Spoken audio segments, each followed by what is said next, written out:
Hello everybody, it's Jen. I'm back with another card using the ChaChaCha set by Clearly Besotted. I'm using this Maggie Holmes paper pad. I wanted to use the bokeh paper because I thought it looked like ballroom lights, and then I'm using the wood grain paper for the floor. So I've already gone ahead and colored the pigs and the tuxedos because I colored that with you in the first card in this set of cards for the One Stamp Bonanza Series, where I use one stamp to create 3 to 5 cards. And so I will link that card video down in the description box in case you missed it and you want to see how I colored the pigs and the tuxedos. So I'm coloring here. I've got the lids on the screen so you can see them, and I'm doing this fairly quickly to keep this video short, but basically I wanted to do one of the pairs in yellow, one in pink, and one in a turquoise teal. And then I switched up the flowers so that each of the colors was on a different pig that matched. So now I'm doing the disco ball, and I'm using one of the colors from each of the dresses to put in the sparkles so it looks like a disco mirror ball, kind of like the Dancing with the Stars ball. And then I'm using a light gray over top of that so that it looks like it has that silver color. And there were the images there cut out. There are no more dies for the Clearly Besotted stamp sets, but those were super easy to cut out. So now I'm just starting to create my panel here. And so I want all that pretty color at the top, and then I want enough space for the bottom for them to be dancing on a wooden dance floor. So as you can tell by the name of this card video, this card is inspired by Dancing with the Stars, the television show.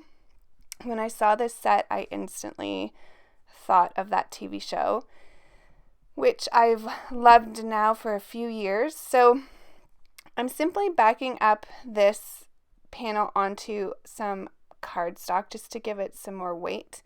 I'm going to grab out a washi tape here so that I can connect where that floor meets the ceiling or the walls or the upper part of the dance floor. So I'm just using a thin brown washi tape for that. And then I'm going to get the card panel ready.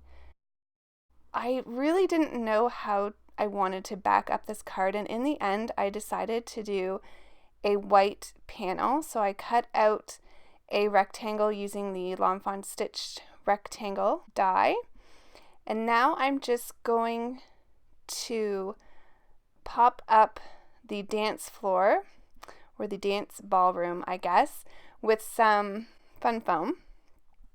So I'm just using one layer of fun foam here. I'm going to adhere that to the back of the ballroom, just trying to get that a little bit centered. I do like to cut it shorter than the actual piece that I'm using so that you cannot see it if you're looking from the sides of the cards.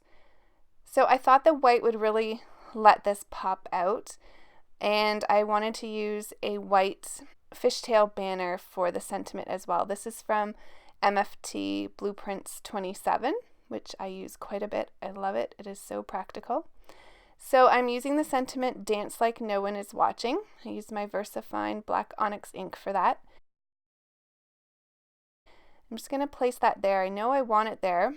And then I want to stick the little disco ball underneath there so it looks like it's hanging from that. And then I'm going to start to place my little dancing duos here on the dance floor and try to figure out where I want them to go. I'm going to cut off a piece of this banner here so that it fits. Now I'm not going to adhere it down all the way because I want to stick that disco ball underneath like I had mentioned. So I'll wait and stick the banner with the sentiment on it down after I get the disco ball in place here. So now I'm just going to adhere the little dancing pigs around the dance floor. So I kind of, you know how they have those dance-offs near the end of the season in Dancing with the Stars? That's kind of how I pictured this, or that, or a group dance number. So they're twirling around the floor, and I just think this card is so adorable. These images are absolutely adorable. I love this stamp set. So I hope to make a few more to share with you guys. So I'm going to get these into place, and then I'm going to use IG1 to ground them just so that there's some shadow underneath them so you can tell that they're actually on the dance floor. And I didn't feel like that was dark enough, so I brought in some IG2. And there would be a lot of shadow under them because the bright lights would be on them. So I did do it darker than I normally would, but this will dry back lighter once it dries. I'm going to use my Spectrum Noir glitter brush marker here for the disco ball, for all of the female pigs' dresses and the little flowers in their hair. And then I also do the sides coming out from the disco ball just to make that really nice and shiny. So I hope you guys enjoyed watching me create this card as much as I enjoyed creating it. And stay tuned for another card in this series. Here's some close-up shots. Thanks everybody for watching, and I will see you in the next video. Take care. Have a great day. Bye.